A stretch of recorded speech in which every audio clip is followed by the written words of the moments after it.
Welcome back, everyone. The Conversation's live. I'm your host, Cyrus Webb. Glad you all could join us once again. For a radio audience tuning in at WYAD 94.1 FM and WYADonline.com, we're glad that you all can be with us. Also join us online worldwide via our podcast at iHeartRadio and Amazon Music. We're glad you all could be with us as well. We're excited to welcome New York Times bestselling author Ben Macintyre to our broadcast today to talk about his fascinating new book called The Siege, a six-day hostage crisis and the daring Special Forces operation that shocked the world. This is a time period a lot of us may not even remember, but we're going to talk to Ben not only about what it's like for him to dive into it, but also what he hopes we're able to remember about it, and also, of course, the impact and lessons for us today. If you guys are just now finding out about The Siege, we'll let you know how to get your own copy of it and stay connected with Ben. Ben, thank you again for spending some time with us. Really appreciate it. It's a pleasure. Thank you for having me on the program. I'm looking forward to this. Look, the pleasure's definitely all mine. Ben, I have to say, this is the thing about books like yours, especially when it comes to The Siege, because I think for some, they may not even remember this time. Others may not even have been born during this time. What has it been like for you to be able to capture not only this experience and what happened, but also the impact of it? Well, we're talking about something that happened 43 years ago, so it's very much in living memory for people who are over 50. Particularly if you are British, this particular event is one of those that really, it's a really where were you when it happened moment for British people, because it was so dramatic. And it was a 6-day siege that took place in the spring of 1980, a hostage-taking drama. Americans will probably remember, many of you, the hostage drama in Iran when American diplomats and others were taken hostage by the Iranian, militant Iranian students and a militia inside the embassy there. This siege, this hostage-taking situation occurred at the same time. But this one was not Iranians taking Westerners hostage. This was Arab gunmen from Iran taking Iranians hostage in the British capital. But it was related. It was in some ways, it was a sort of tit-for-tat operation. And interestingly, some of the listeners may recall the attempt to liberate the hostages called Operation Eagle Claw, which the American Special Forces launched, which was a disaster. It didn't work, and many of the American servicemen were killed in the attempt, and that permanently scarred Jimmy Carter's administration. This event took place just 6 days after that.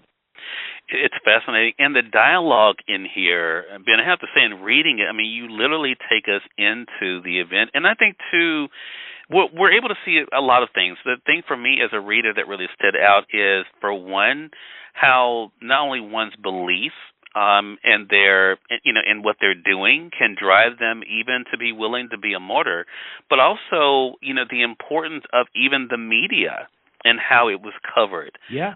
That also played a role in this as well. So I want to go back a little bit. What is it that sparked you to want to say, I want to spend the time to really dive into what happened during this time period? Well, I was a teenager when this happened. I was 17, and I was watching a sports program. It was a Monday. It was a bank holiday. Everyone was off work. There was no school. So I was watching this television program, and suddenly, in the middle of it, it switched to live footage of men in balaclavas with machine guns, dressed in sort of black camouflage outfits, breaking into the Iranian embassy in London. And this was the SAS, the British Special Forces unit, liberating the hostages. And it came at the end of a 6-day siege. And they threw bombs inside the building, launched themselves through the windows. Another team abseiled down the back. And it really was the most exciting television footage anyone had ever seen.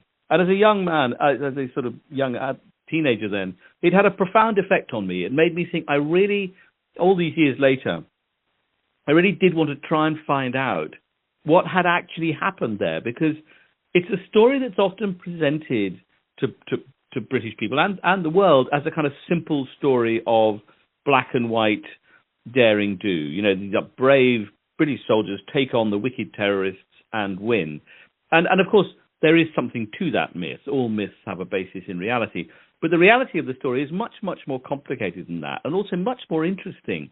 It's really a story, in the end, about personalities and how ordinary people respond to really terrifying situations that they can't control. There's something that you write about that I think our audience, no matter where they live in the world, Ben, will really be able to resonate with, because we've heard it in not only situations when it comes to hostages, but also those who have been survivors of abuse and torture, and that is Stockholm Syndrome and the empathy that can be gained through, even through the one who we suppose is the bad guy, how sometimes those that are the victims end up feeling more empathy for them than the others because they feel almost a sense of connection and security with them. What was that like for you to examine in this particular instance when it came to the hostages and how they did start to almost look to the hostages, those who had captured them, more so than they looked at the police to save them? Well, this is fascinating because it happens in every hostage situation. Stockholm Syndrome is named after an incident in Stockholm that took place some years after this one, when a bank robber broke into a bank in Stockholm and took several hostages, held them for quite a long time, 6-7 days. And in the course of that hostage situation, the hostages developed a kind of fellow feeling with the gunman to such an extent that they regarded the police on the outside as being the enemy. Eventually, the kind of, in those intense, very intimate situations inside, the gunmen and the hostages sort of achieved a common cause, if you like, and decided that the police were the enemy. And when they got out, not only did they refuse to testify against the people who had captured them, they began raising money for their legal defense. And in one case, it's even said that there was a sort of romantic attachment that developed between the leading gunman and one of the women hostages. So this happens. It's one of the things that happens in hostage-taking situations.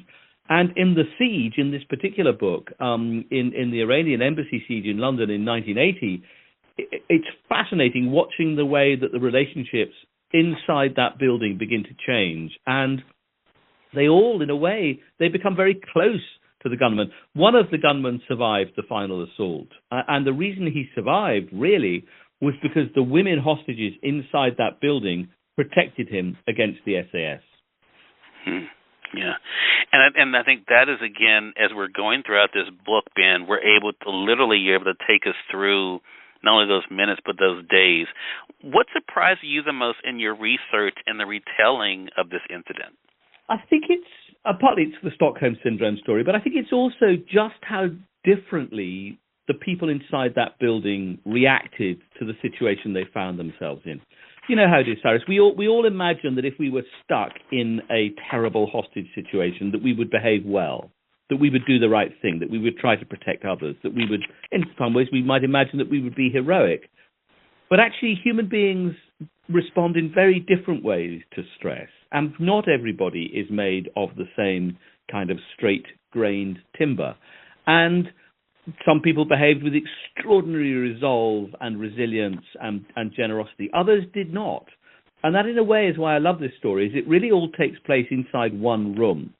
And the people inside that room, the 26 hostages, they behave in a variety of different ways. And they have different and evolving relationships, both with each other and with the gunman. So it's a fascinating kind of hot crucible, if you like, of what was going on inside that building. I want to ask you what maybe seems like a strange question for our audience, but it did come up as I was reading the latter part of the book, Ben, especially the chapter. I made a note of yellow card rule and snooker. I think there is this idea too of the lessons learned, but also the mistakes made, right?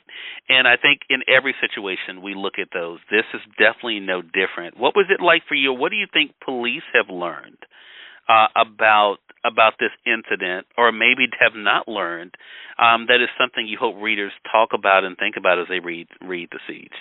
Fascinating that after this incident, there was never again in London a hostage-taking situation of this sort. It acted as an incredible deterrent, I think, to other gunmen intent on this kind of activity. And there was never another incident in which an embassy was attacked in London. And I think it was partly because the SAS had done an extraordinary job of liberating these people. And they'd done it with extreme, efficiency, and some would say quite ruthlessly, but they had gone in and they had just ended it.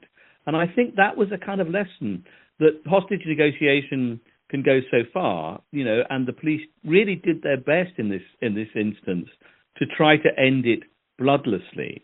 But there was always the threat that the SAS were preparing to go in, and I think that has had an extraordinary deterrent effect. Although one has to also take that carefully, because one of the things that I think the SAS learned was that their intelligence about what was going on inside the building, and MI5, which is our equivalent of the FBI, had inserted a large number of audio probes into the building. So they thought they knew what was going on. They thought they knew where the hostages were. They thought they knew where the gunmen were. But in fact, they were wrong. Their intelligence was faulty. And I think that is one of the other lessons that was learned here, is that you have to be very, very careful about trusting what you think you know from intelligence, because if you're making plans, the other side is also making plans. And while it ended successfully, this assault, there was absolutely no guarantee that it would, and it was a very close-run thing. It nearly ended in disaster. I think the last thing I'd like to talk to you about, Ben, and again, I appreciate your time, and we're going to let our audience know they can get the Siege, is in the chapter I mentioned, Snooker, because I think there's a big lesson. I felt it for myself as we in the United States are just, of course, recognizing the anniversary, the 23rd anniversary of the 9/11 attacks here in the United States. In that chapter, you talk about something that it's written about the people and the media, but I think all of us can see ourselves in this. You say this: boredom is an important and misunderstood trigger in human affairs. Because boredom occurs when nothing much is happening, it is often overlooked by historians. But when people have little to do, particularly in taxing circumstances, they can act in the most unpredictable ways. In the eyes of the world's media, the Siege had gone quiet. And you go on to talk about what was going on there.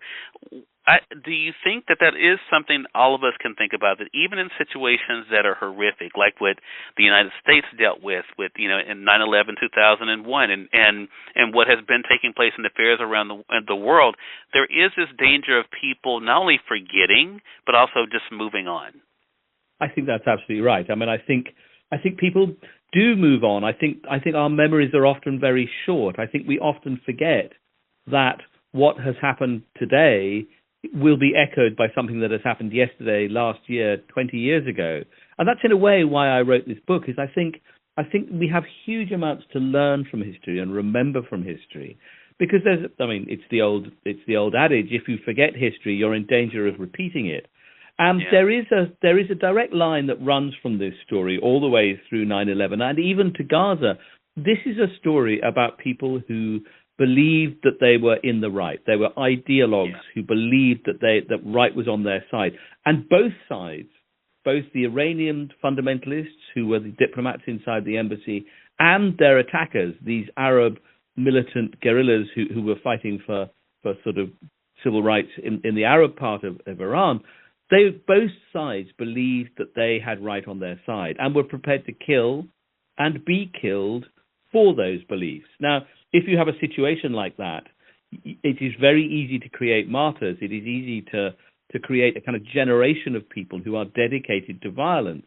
And I think you can see in the Middle East that once again we have a situation where both sides, in my view, are creating a new generation of people dedicated to the gun and the sword. And unless you break that cycle, it's impossible to know where it will end, because, as we know, the quickest way, the easiest and fastest way to make a person into a killer is to kill the thing that they love.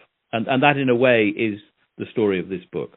Such a great point to make, and such a great conversation with you, Ben. I really appreciate you stopping by. Again, everyone, New York Times bestselling author Ben Macintyre is our guest. The Siege is the new book, a six-day hostage crisis and the daring Special Forces operation that shocked the world. Of course, you can get it through our friends at Amazon.com or through your favorite local bookstore if they don't have it. I know they'd be more than happy to order it for you. And Ben, how can our audience stay connected with you? Well, I'll be in the U.S. on a tour quite soon. I'm heading to your way towards the end of the month, and it's all available on my website, www.benmacintyre.com. All All right, Ben, we'll look that up for our audience. Again, thank you again for the time, Ben. Really appreciate it. Looking forward to speaking with you again. Lovely. Thanks so much. More than welcome. And we thank your audience for tuning in to another great segment of Conversations Live.